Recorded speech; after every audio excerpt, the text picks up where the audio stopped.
அஸ்ஸலாமு அலைக்கும் வரஹ்மத்துல்லாஹி வபரகாத்துஹு.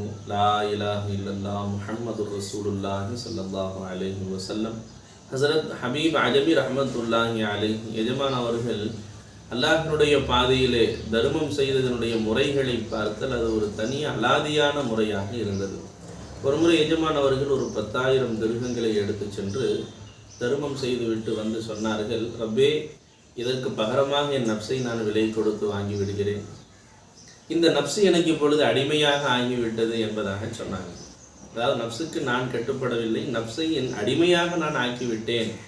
எனவே உன்னுடைய அடிமைதான் நான் என்பதாக எஜமா காட்டுறாங்க. அதே போன்று எஜமா இன்னொரு 10,000 திருகத்தை எடுத்துக்கொண்டு தர்மம் செய்துவிட்டு சொன்னாங்க, ரப்பே, முந்திய தர்மத்தை நீ கபூல் செய்து கொண்டாய், அதற்கு இது நன்றியாக இதை நான் கொடுக்கிறேன் என்பதாக சொன்னாங்க.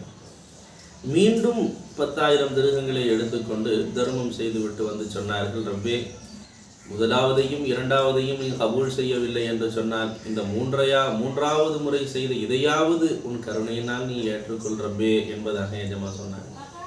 அதையடுத்து மீண்டும் 4வது முறையாகவும் 10,000 திருகங்களை எடுத்துக்கொண்டு சென்று அதையும் தர்மம் செய்துவிட்டு சொன்னார்கள், ரப்பே, 3வது முறையாக நான் கொடுத்ததை நீ கபூல் செய்திருந்தால் அதற்கு நன்றி செலுத்தும் விதமாக இதை நான் கொடுக்கிறேன் என்பதாக சுமார் 40,000 திருகங்களை அல்லாஹ்வின் பாதையில் செலவு செய்தார்கள். அதற்கு பிறகு அவர்களுடைய பெயர் ஃபகீர் அதமி ஹபீப் அஜமி என்பதாக பசரா நாடு முழுவதும் பரவிவிட்டது. நாமும் அல்லாஹ் ஜல்ல ஷானஹு தஆலா கொடுத்த செல்வங்களிலிருந்து அல்லாஹ்விற்கு பொருத்தமான முறையில் செலவழித்து அல்லாஹ்வின் அன்பை பெற அல்லாஹ் அருள் புரிவானாக. ஆமீன். அஸ்ஸலாமு அலைக்கும் வரஹ்மத்துல்லாஹி வபரகாத்துஹு.